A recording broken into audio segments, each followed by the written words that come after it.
Mic party politics by Sunil Shukla. नमस्कार, let's mic के कार्यक्रम पार्टी पॉलिटिक्स में आप सभी का स्वागत है। मैं हूं सुनील शुक्ल। आज हम चर्चा करेंगे पश्चिम बंगाल विधानसभा चुनाव के पहले वहां चल रही राजनीतिक गतिविधियों को लेकर के। तृणमूल कांग्रेस से निलंबित विधायक हुमायूं कबीर के द्वारा बाबरी मस्जिद निर्माण के नाम पर उनके मुर्शिदाबाद जिले के में एक शिलान्यास का कार्यक्रम, और उस कार्यक्रम के कुछ ही दिनों के बाद कोलकाता में जो धार्मिक गुरु हैं धीरेन्द्र शास्त्री, उनके द्वारा एक धार्मिक आयोजन किया जाना। इन दोनों कार्यक्रमों के मतलब क्या है? विधानसभा चुनाव की घोषणा के ठीक पहले पूरे राज्य में,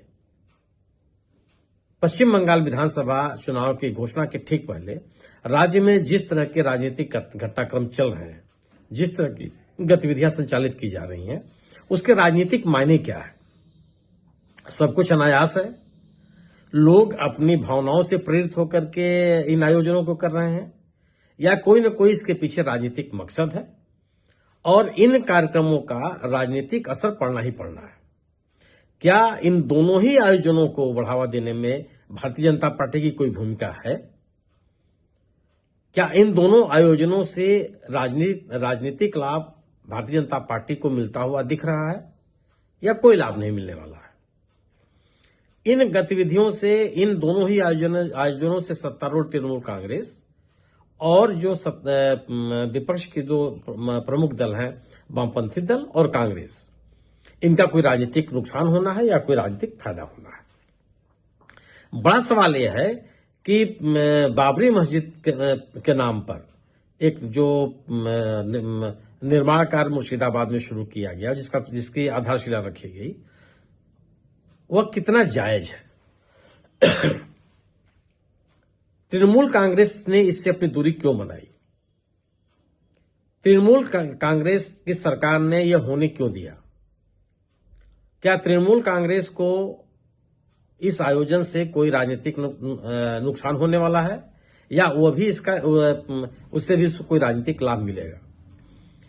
अपने विधायक हुमायूं कबीर से उसने अपनी इतनी दूरी क्यों बना ली? इन विश्लेषणों के पहले हुमायूं कबीर के बारे में अगर जान लिया जाए तो उचित होगा। हुमायूं कबीर ने अपनी राजनीतिक यात्रा कांग्रेस पार्टी से शुरू की। बाद में वो तृणमूल कांग्रेस में शामिल हुए। तृणमूल कांग्रेस में वो विधायक बने। फिर 2019 का लोकसभा का चुनाव वो भारतीय जनता पार्टी के टिकट पर लड़े। भारतीय जनता पार्टी ने उन्हें अपना उम्मीदवार बनाया। फिर भारतीय जनता पार्टी से अलग होकर के वो तृणमूल कांग्रेस में शामिल हो गए, और तृणमूल कांग्रेस ने अब इस बाबरी मस्जिद के निर्माण के नाम पर जो उनका राजनीतिक कार्यक्रम है, उसके बाद पार्टी ने उनको संगठन से अलग कर दिया, 6 साल के लिए निष्कासित कर दिया अनुशासनहीनता के आरोप में। आखिर अगर तृणमूल कांग्रेस इस आयोजन को नहीं होने देना चाहती, वह हुमायूं कबीर के इस आयोजन से सहमत नहीं थी, बावजूद इसके हुमायूं कबीर ने इस आयोजन को क्यों किया? जिस पार्टी के साथ वो हैं थे, जिस पार्टी ने उनको निष्कासित कर दिया, जिस पार्टी ने उनको एक राजनीतिक पहचान दी, वह तृणमूल कांग्रेस। उसके असहमति के बावजूद हुमायूं कबीर, जो पश्चिम बंगाल विधानसभा के एक सम्मानित सदस्य हैं, उन्होंने इस आयोजन को बढ़ावा देने के लिए इतने प्रयास लगातार क्यों कर रहे हैं? क्या वह उनका स्वतः स्फूर्त प्रयास है, या किसी राजनीतिक दल, किसी संगठन, किसी समूह से प्रेरित होकर के इस पूरे अभियान को चला रहे हैं? निश्चित रूप से बाबरी मस्जिद के निर्माण के नाम पर चलाया जा रहा कोई अभियान तृणमूल कांग्रेस के लिए राजनीतिक फायदे का सौदा नहीं हो सकता। और तृणमूल कांग्रेस ये अभियान क्यों चलाएगी? अगर आप बाबरी मस्जिद निर्माण के नाम पर कोई अभियान चलाते हैं, या इस तरह के अभियान चलाने की किसी राजनीतिक दल को आवश्यकता तब पड़ेगी जब वह अल्पसंख्यकों के बीच में कोई संदेश देने का प्रयास करे। अल्पसंख्यकों का विश्वास हासिल करने का प्रयास करें, अल्पसंख्यकों को एकत्रित करने की कोशिश करें। वो स्थिति तृणमूल कांग्रेस के साथ नहीं है। अल्पसंख्यकों का बड़े पैमाने पर समर्थन तृणमूल कांग्रेस के पास पहले से ही है। 7-10 साल हो रहे चुनाव में अल्पसंख्यक समुदाय पूरी तरह से तृणमूल कांग्रेस के साथ खड़ा रहा। पश्चिम बंगाल में अल्पसंख्यक समुदाय लगातार चुनाव दर चुनाव तृणमूल कांग्रेस का साथ दिया। उसने वामपंथी दलों का भी साथ नहीं दिया, कांग्रेस के साथ उतनी मजबूती के साथ नहीं खड़े हुए, और कोई बंटवारा विभिन्न दलों में नहीं हुआ। वह एक मुश्त या कहिए बड़े पैमाने पर तृणमूल कांग्रेस के साथ खड़ा है, और उनको ये लगता है कि उनके राजनीतिक, सामाजिक, आर्थिक हित तृणमूल कांग्रेस के साथ जुड़े हुए हैं। तो इस विश्वास के बावजूद, इतने व्यापक जनसमर्थन हासिल किए जाने के बावजूद, आखिर तृणमूल कांग्रेस बाबरी मस्जिद के नाम पर किसी मस्जिद के, किसी धार्मिक स्थल के निर्माण का प्रयास क्यों करेगा? और जबकि उसको इस बात का अंदेशा होगा कि अगर बाबरी मस्जिद के नाम पर कोई निर्माण कार्य को या किसी अभियान को प्रोत्साहित करने की कोशिश की गई तो इससे ध्रुवीकरण को बढ़ावा मिल सकता है। जो बहुसंख्यक समुदाय है वह तृणमूल कांग्रेस के खिलाफ ध्रुवीकृत हो सकता है, और जिस ध्रुवीकरण को बाकायदे भारतीय जनता पार्टी प्रोत्साहित कर रही है, संगठनात्मक स्तर पर, संस्थागत तरीके से। तो अपने खिलाफ बहुसंख्यक समुदाय का ध्रुवीकरण तृणमूल कांग्रेस क्यों स्वीकार करेगी, क्यों करेगी? अगर यह सामान्य सी बात हमारे आप जैसे लोग समझते हैं, तो क्या तृणमूल कांग्रेस के नेता लोग नहीं समझते? तो यह तो नहीं माना जा सकता कि बाबरी मस्जिद के नाम पर किसी भी धार्मिक स्थल के निर्माण के अभियान के पीछे तृणमूल कांग्रेस हो सकती है। आखिर अगर तृणमूल कांग्रेस नहीं है तो क्या यह मात्र हुमायूं कबीर साहब का एक अभियान है? और अगर हुमायूं कबीर जी इस अभियान को प्रोत्साहित कर रहे हैं तो क्यों कर रहे हैं वो? क्या वह केवल अल्पसंख्यकों के नाम पर अपनी राजनीति को आगे बढ़ा सकते हैं? और क्या अल्पसंख्यक समुदाय उनके साथ पूरी तरह से खड़ा हो सकता है? जब राष्ट्रीय पैमाने पर जिसमें एक तरह की धारणा बनती चली जा रही है कि जो भारतीय जनता पार्टी है उसका जो राजनीतिक रुख और रुझान है वो अल्पसंख्यकों के हित में नहीं है, वो अल्पसंख्यकों के खिलाफ है। तब जो उनका राजनीतिक अभियान है उससे अल्पसंख्यक अपने आप को बहुत सुरक्षित महसूस नहीं करते। ऐसे में केवल और केवल अल्पसंख्यक समुदाय के लोग हुमायूं कबीर के साथ क्यों खड़े हो जाएंगे? हुमायूं कबीर कोई, अगर अल्पसंख्यकों को तृणमूल कांग्रेस से नाराजगी भी है, मुसलमानों को अगर कोई पश्चिम बंगाल में तृणमूल कांग्रेस से कोई नाराजगी भी है, तो वह हुमायूं कबीर के साथ क्यों खड़े हो जाएंगे? क्या हुमायूं कबीर इतने सक्षम है, उनके पास इतनी बड़ी राजनीतिक ताकत है कि वह एक तृणमूल कांग्रेस के खिलाफ एक वैकल्पिक व्यवस्था राज्य में दे सकते हैं? वो संभव तो नहीं है। तो आखिर हुमायूं कबीर के इस पूरे अभियान के पीछे क्या वह स्वयं है या अन्य लोग भी हो सकते हैं? क्या हुमायूं कबीर के पास इतने संसाधन हैं, इतनी राजनीतिक ताकत है कि वह इतने बड़े अभियान को लगातार चलाते रह सकते हैं? ये तमाम विषय है जिस पर विचार किया जाना चाहिए। मेरी अपनी समझ है कि इस हुमायूं कबीर के इस अभियान को प्रोत्साहित करने के पीछे भारतीय जनता पार्टी का अभियान है। भारतीय जनता पार्टी के अन्य संगठन भी इस अभियान को प्रोत्साहित कर रहे हैं, उसको हवा दे रहे हैं। उसके पीछे उनका मकसद यह है कि इस कारण से बाबरी मस्जिद के निर्माण के नाम पर पश्चिम बंगाल में ध्रुवीकरण की राजनीति को सफलतापूर्वक लागू किया जा सकता है। अब बहुसंख्यक समुदाय में इस बात का संदेश दिया जा सकता है कि अल्पसंख्यक समुदाय के लोग किस तरीके से वह एकजुट हो रहे हैं, उसके प्रतिक्रिया स्वरूप उनमें भी इस तरह की ध्रुवीकरण होना चाहिए, जिस तरह की राजनीति भारतीय जनता पार्टी लगातार अन्य राज्यों में भी करती चली आ रही है। उसके लगातार प्रयासों के बावजूद पश्चिम बंगाल में उसको जो राजनीतिक सफलता नहीं मिल पा रही है, उसको उस सफलता को हासिल करने के लिए ध्रुवीकरण एक कारगर हथियार हो सकता है। मेरी अपनी समझ है कि हुमायूं कबीर तो मात्र एक चेहरा है, उसके पीछे एक राजनीतिक ताकत भारतीय जनता पार्टी की है।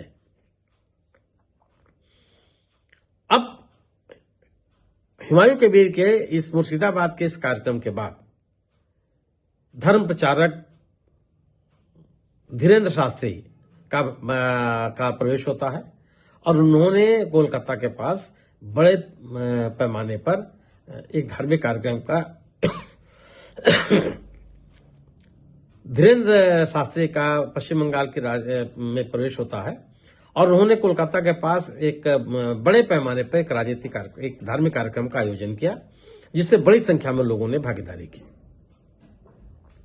गायत्री मंत्र के पाठ के नाम पर लोग एकत्रित हुए और बहुसंख्यक समाज के हिंदू समुदाय के लोगों ने बड़ी संख्या में इस कार्यक्रम में भागीदारी की है।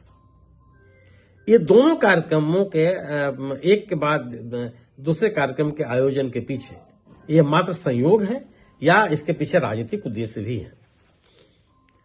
धीरेन्द्र शास्त्री को भारतीय जनता पार्टी के नेता लगातार प्रोत्साहित करते रहे, उनको समर्थन देते रहे, उनको बुला करके अपने अपने इलाकों में उनके कार्यक्रम आयोजित करते रहे। कांग्रेस के नेताओं ने भी किया है, कमलनाथ ने भी मध्य प्रदेश में उनके कार्यक्रमों का आयोजन किया था।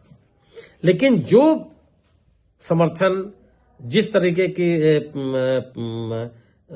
संलिप्तता धीरेन्द्र शास्त्री के साथ भारतीय जनता पार्टी के नेताओं की नजर आती है, वो संलिप्तता अन्य पार्टी के नेताओं की नजर नहीं आती। तो धीरेन्द्र शास्त्री का जो यह आयोजन था पश्चिम बंगाल में, वह केवल उनके अपने संगठन का ही मात्र था। इतनी बड़ी तादाद में लोगों की जो एकजुटता वहां दिखाई पड़ी, वह मात्र धीरेन्द्र शास्त्री के अपने प्रयासों का ही परिणाम था। सहज रूप से इसको स्वीकार नहीं किया जा सकता। पश्चिम बंगाल में जिस तरह की धार्मिक गतिविधियां होती हैं या जो धार्मिक रुझान नजर आते हैं, धीरेन्द्र शास्त्री जैसे लोगों की तत्काल या इतने कम अवधि में इतनी बड़ा जन समर्थन या जन स्वीकृति हो सकती है, मुझे ऐसा लगता नहीं। एक ऐसा राज्य है जहां धार्मिक परंपराएं हैं, लोगों के अपने विश्वास हैं, सांस्कृतिक रूप से बहुत ही समृद्ध राज्य है, लोग धर्मजीवी हैं, धर्म उत्सवों में उनकी बड़ी पैमाने पर भागीदारी होती है। लेकिन जिस तरह के धार्मिक प्रवचन या धार्मिक बातें धीरेन्द्र शास्त्री करते हैं, उस तरह की परंपरा पश्चिम बंगाल में नहीं है। वहां देवी पूजा की परंपरा है, दुर्गा पूजा की परंपरा है और उस परंपरा के वाहक धीरेन्द्र शास्त्री नहीं माने जाते। वो एक धर्म प्रचारक है, वो धार्मिक गुरु भी नहीं है। तो आखिर लेकिन उनके समर्थक हैं, उनके कथाओं को में सुनने वालों की संख्या अच्छी खासी होती है। हिंदी भाषी राज्यों में बड़े पैमाने पर सुने जाते हैं। हम उनके कार्यशैली से, उनकी सोच से, उनकी गतिविधियों से सहमत हो सकते हैं, असहमत हो सकते हैं, लेकिन उनके सुनने वालों की संख्या है, इससे हम इनकार नहीं कर सकते और वो लगातार बढ़ती चली जा रही है। खैर, ये एक अलग का विषय है। तो धीरेन्द्र शास्त्री के इस धार्मिक आयोजन से भी किसका राजनीतिक लाभ होना है? क्या वह भारतीय जनता पार्टी के सांप्रदायिक ध्रुवीकरण का माध्यम नहीं बन सकता? और अगर धार्मिक ध्रुवीकरण पश्चिम बंगाल में होता है तो उसका सीधा सीधा राजनीतिक लाभ किसको मिलेगा? भारतीय जनता पार्टी को। तो भारतीय जनता पार्टी क्या धीरेन्द्र शास्त्री के इस आयोजन को प्रोत्साहित नहीं करेगी? बिल्कुल करेगी। चुनाव के ठीक पहले हो रहे इन आयोजनों से निश्चित रूप से भारतीय जनता पार्टी को फायदा होगा। मेरा अपना मानना यह है कि हुमायूं कबीर के बाबरी मस्जिद के निर्माण के नाम पर चलाया जा रहा अभियान या धीरेन्द्र शास्त्री के द्वारा आयोजित किए जा रहे धार्मिक कार्यक्रम, दोनों ही पश्चिम बंगाल चुनाव को प्रभावित करने की कोशिश है और यह ध्रुवीकरण के माध्यम से इन चुनावों को प्रभावित करने की कोशिश की जा रही है। यह कोशिश कितनी कारगर होगी, कितनी कारगर नहीं होगी, यह इस बात पर निर्भर करेगा कि तृणमूल कांग्रेस या तृणमूल कांग्रेस के साथ इंडिया दल समूह के अन्य दल सदस्य, कांग्रेस और वामपंथी दल, इसके को लेकर के किस तरह की प्रतिक्रिया देते हैं। मेरा अपना मानना यह है कि अल्पसंख्यक समुदायों के बीच में एक विभाजन की कोशिश उन सभी दलों की है जो तृणमूल कांग्रेस को सत्ता से बाहर करना चाहते हैं और सत्ता में आना चाहते हैं, जिसमें सबसे बड़ी भूमिका भारतीय जनता पार्टी की है। भारतीय जनता पार्टी चाहेगी कि अल्पसंख्यक समुदायों के मतों में बंटवारा हो। वो यह कोशिश करेगी कि जो समूह तृणमूल कांग्रेस को एकजुट होकर के मतदान करते हैं उनमें बंटवारा हो। इसलिए वह ऐसे तमाम ताकतों को प्रोत्साहित करेगी या ऐसे राजनीतिक दलों को प्रोत्साहित करेगी जो मुसलमान मतों में हिस्सेदारी कर सके। इसका राजनीतिक फायदा भारतीय जनता पार्टी को मिलेगा। कर पाएगी कि नहीं कर पाएगी ये अलग का सवाल है। जो मुसलमान समुदाय है वह समुदाय इस राजनीतिक निहितार्थ को समझ पाएगा, नहीं समझ पाएगा या नहीं समझता होगा, मेरा मानना है कि ऐसा नहीं है। मुसलमानों की जो सिविल सोसाइटी है वो इस बात को महसूस करती है और बाकायदे उस बात का प्रचार भी करती रहती है कि भारतीय जनता पार्टी की राजनीति से किस तरह के खतरे उस समुदाय को हैं। तो वह जो पश्चिम बंगाल में मुसलमानों की एकता है वो किसी तरह से प्रभावित हो सकती है, खंडित हो सकती है या उसे बंटवारा हो सकता है, मुझे ऐसा प्रतीत नहीं होता। लेकिन राजनीति संभावनाओं का खेल है, कब क्या होगा, कौन किस तरीके से इसका उपयोग करेगा, ये तो आने वाला समय बताएगा। भारतीय जनता पार्टी और तृणमूल कांग्रेस के बीच जो मतों का अंतर है वो 10% से अधिक है, अगर 2021 के विधानसभा चुनाव को ध्यान में रखा जाए। 2024 का जो लोकसभा का चुनाव था उस चुनाव में भी तृणमूल कांग्रेस ने भारतीय जनता पार्टी पे जबरदस्त बढ़त बनाई हुई। 2016 का अगर विधानसभा का चुनाव का अगर आंकड़े आप निगाह में रखें तो यह अंतर और अधिक था। भारतीय जनता पार्टी दहाई का भी अंक नहीं पूरा कर पाई थी 2016 के चुनाव में। इस अंतर को, यह 10% से अधिक का अंतर जो अभी भी है, इसको पाटने के लिए भारतीय जनता पार्टी को बहुत प्रयास करना पड़ेगा।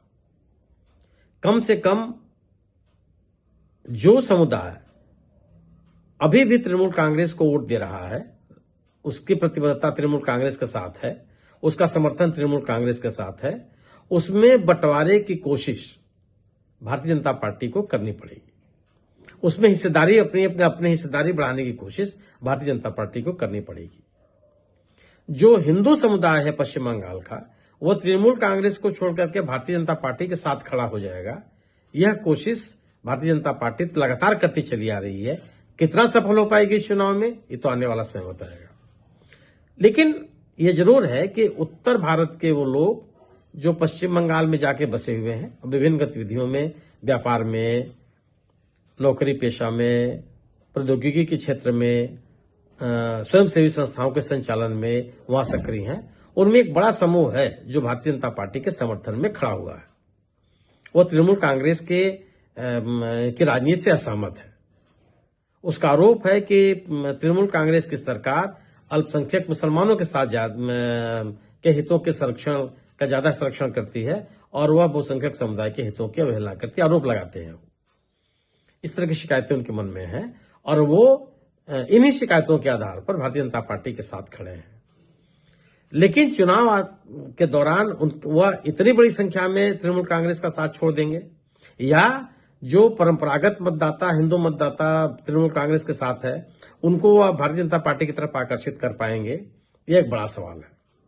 और अगर वह भारतीय जनता पार्टी की तरफ बहुसंख्यक समाज को अपनी तरफ आकर्षित नहीं कर पाए, उन्हें बंटवारा नहीं हो पाया, तो और तृणमूल कांग्रेस की अपना जन समर्थन बना रहा, तो फिर सत्ता में आने का जो सपना है भारतीय जनता पार्टी का पश्चिम बंगाल में, मुझे लगता है कि वो पूरा नहीं हो पाएगा।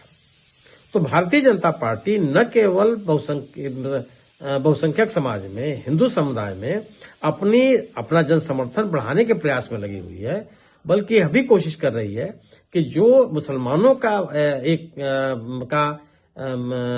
बड़ा हिस्सा तृणमूल कांग्रेस का मतदाता है उसमें भी बंटवारा हो। इसलिए वह ऐसी ताकतों को, ऐसे समूहों को, ऐसे राजनीतिक दलों को भी प्रोत्साहित करेगी जो मुसलमान मतदाताओं में हिस्सेदारी बढ़ाए और तृणमूल कांग्रेस को कमजोर कर सके। अपने प्रयासों में कितना सफल हो पाएगी ये तो आने वाला समय बताएगा। लेकिन तृणमूल कांग्रेस से अल्पसंख्यक हट जाएंगे या जो बहुसंख्यक समाज का एक बड़ा वर्ग तृणमूल कांग्रेस के साथ जुड़ा हुआ है, उसमें कोई बिखराव आएगा। इसके तात्काल कोई राजनीतिक कारण दिखाई नहीं पड़ता है। भारतीय जनता पार्टी इस अभियान को का परिणाम लाने के लिए लगी हुई है। हुमायूं कबीर के इस अभियान से और धीरेन्द्र शास्त्री के अभियानों से मतों के विभाजन में कितनी सफलता मिलेगी, यह तो आने वाला समय बताएगा। लेकिन यह दोनों के दोनों ही कार्यक्रम निश्चित रूप से मतों के बंटवारे की एक कोशिश है और इन मतों को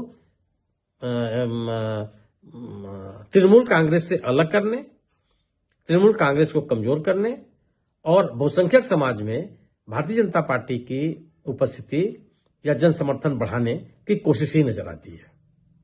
आज बस इतना ही। फिर मुलाकात होगी एक नए विषय, एक नई चर्चा के साथ। नमस्कार।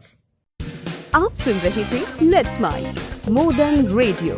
फॉलो कीजिए हमें हमारे सोशल मीडिया प्लेटफॉर्म्स पर। It's time for news. It's time for more than radio. Presenting the first radio news app, Let's Mic. Let's Mic, a news-based app on your phone where you get to watch and listen news, talk shows, interviews, radio show podcasts. On Let's Mic, you get all relevant information of TV, print, radio, podcast, and digital. Let's Mic talks about every segment of life.